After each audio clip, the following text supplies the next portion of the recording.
असं म्हणतात की या गुहा सुमारे 1500 ते 1600 वर्ष जुन्या आहेत, ज्या भगवान शिवाला समर्पित असून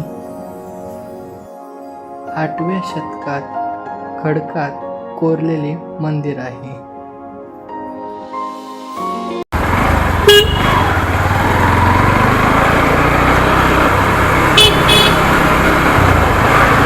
सुप्रभात मित्रांनो, तर मी आकाश निधन तुम्हा सगळ्यांचं स्वागत करते आपल्या अंकित ब्लॉग या यूट्यूब चॅनलवर. बरेच दिवस झाले मित्रांनो, आपण ना कुठे राईडला गेलो आहे ना ट्रेकिंगला गेलो आहे. या पावसामुळे कमीत कमी 7 ते 8 दिवस कंटिन्यूस पाऊस होता आणि त्याच कारणामुळे सगळीकडे आता बंद आहे. सध्या टुरिस्ट पॉईंट लोणावळा वगैरे सगळंच बंद आहे. त्या कारणामुळे आपल्याला कुठे आता तरी सध्या जाता येत नाही आहे. पण नेक्स्ट ट्रिप नक्कीच आपण लांब काढूया. आणि आज असंच म्हटलं की घरी आहे. आज पाऊस पण थांबला आहे. काल होता पाऊस, आज थांबला आहे पाऊस. तर विचार केला की चला गेल्या टायमासारखं आपल्या जवळच एक पॉईंट आहे तिकडे जावं. पण त्याच्या आधी आपल्याला पेट्रोल भरायचं आहे बाईकमध्ये.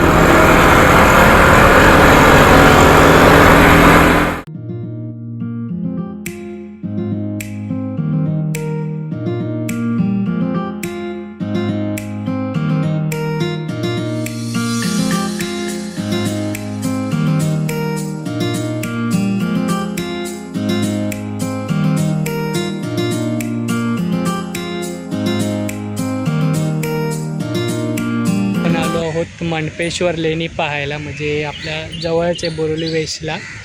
तर खूप दिवस पाऊस होता, 7-8 दिवस तर कंटिन्यूसली, त्याच्यामुळे सगळंच बंद आहे. लोणावळा वगैरे त्या साईडला पण खूप ट्रॅफिक आणि बंद आहेत रस्ते काही, तर त्याच्यामुळे तिकडे जाऊ शकत नाही. त्याच्यामुळे आज विचार केला की आसपास कुठेतरी जावं, आपल्या इथे आहे खूप साऱ्या गोष्टी. तर आज मनपेश्वर लेणी पाहायला आलो आहे. तर आता मी पोहोचलेले मनपेश्वर लेणीच्या इथे. खूप खूप शांतता आहे इथे सध्या. आपण लेण्या पाहूयात. छोटासा ब्लॉग असणार आहे आपला, तर नक्कीच तुम्हाला खूप आवडेल.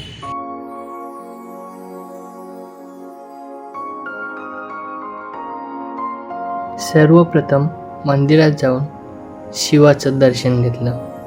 मंदिराबाहेर ही सुंदर अशी दगडामध्ये कोरलेली ज्योत आहे. याचा अजूनही वापर केला जातो.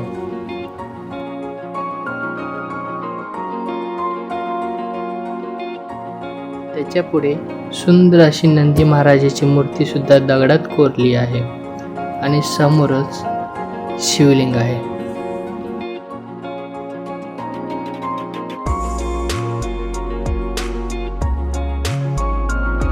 मंदिराच्या बाहेरच एक भली मोठी विहीर सुद्धा आहे, ज्याचं पाणी अजून सुद्धा स्वच्छ आहे.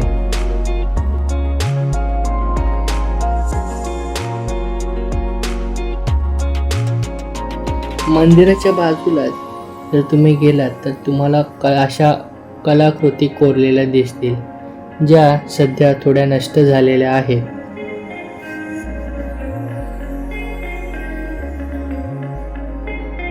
पावसाळा असल्या कारणामुळे या गुहेमधून, या कातळातून पाणी असं पडत आहे.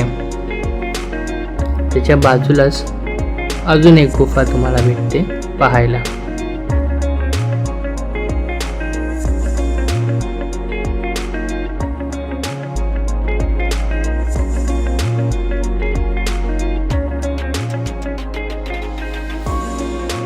आपल्या आजूबाजूच्या परिसरात इतक्या सुंदर गुहा आहेत हे माहीतच नव्हतं. खरंच खूप बरं वाटलं.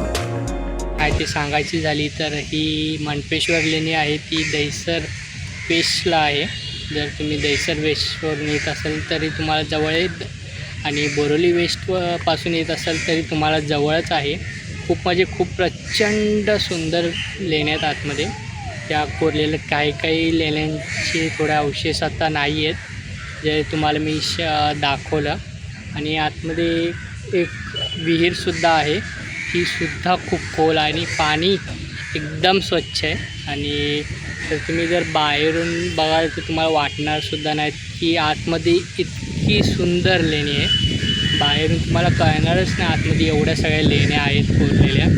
आणि ते शिवलिंग तर तुम्हाला मी दाखवले, ते मंदिर खूप म्हणजे खूप भारी प्लेस आहे. आणि इथे आता सध्या गार्डनसारखं थोडंसं बसायला केलं आहे लोकांसाठी, तर लोकंसुद्धा इथे येऊन बसतात. खूप म्हणजे खूप मस्त वाटलं. जर आपल्या घराच्या बाजूला खूप सारे ठिकाणं आहेत, जे लास्ट आपण किल्ल्यावरती गेलेलो घोडबंदरच्या, आज आपण मनपेश्वर लेणीसाठी आलो. असे बरेचसे ठिकाणं आहेत किंवा प्लेसेस आहेत आपल्या आजूबाजूला, तर नक्कीच ते सुद्धा मी कवर करायचा प्रयत्न करेन. कारण की आपला ब्लॉग खूप दिवस आलेला नव्हता, त्याच्यामुळे म्हटलं की आज कुठेतरी जाऊन यावं. आणि शेवटी आज योग आला मनपेश्वर लेणीचा. खूप दिवस असं मी वाट बघत होतो की पाऊस कधी थांबतो आहे. खूप दिवस पाऊस चाललेला, 7-8 दिवस तर कंटिन्यूस चालला आहे. आणि त्याच कारणामुळे बरेचसे गड किल्ले बंद झाले आहेत टुरिस्टसाठी. आणि लोणावळा वगैरे तिथं फुल जाम आहे, त्याच्यामुळे आपण आज कुठे गेलो नाही. तर नक्कीच तुम्हीसुद्धा व्हिजिट करा आणि नक्की येऊन पहा की लेण्या किती सुंदर आहेत आतमध्ये. तर तुम्हीसुद्धा येऊन नक्कीच या लेण्या पहा. खूप म्हणजे खूप भारी वाटेल तुम्हाला. आणि नेहमीप्रमाणेच आपल्या चॅनलला फॉलो करा, सबस्क्राईब करा आणि असा सपोर्ट असू द्यात. नक्कीच मी तुमच्यासाठी एक भन्नाट आणि मोठा व्लॉग घेईल. हा छोटासा व्लॉग आपण आज केला आहे कारण की आपल्याला जायला कुठे भेटणार नव्हतं. तर नक्कीच आपण पुढचा प्लॅन मोठाच करणार आहोत. शक्यतो मी गावीसुद्धा जाईल, तर गावचासुद्धा तुम्हाला व्लॉग नक्कीच पाहायला भेटेल. तर भेटूयात पुन्हा एक चांगल्या आणि नवीन प्लेसच्या ब्लॉगमध्ये. तर तोपर्यंत बाय बाय.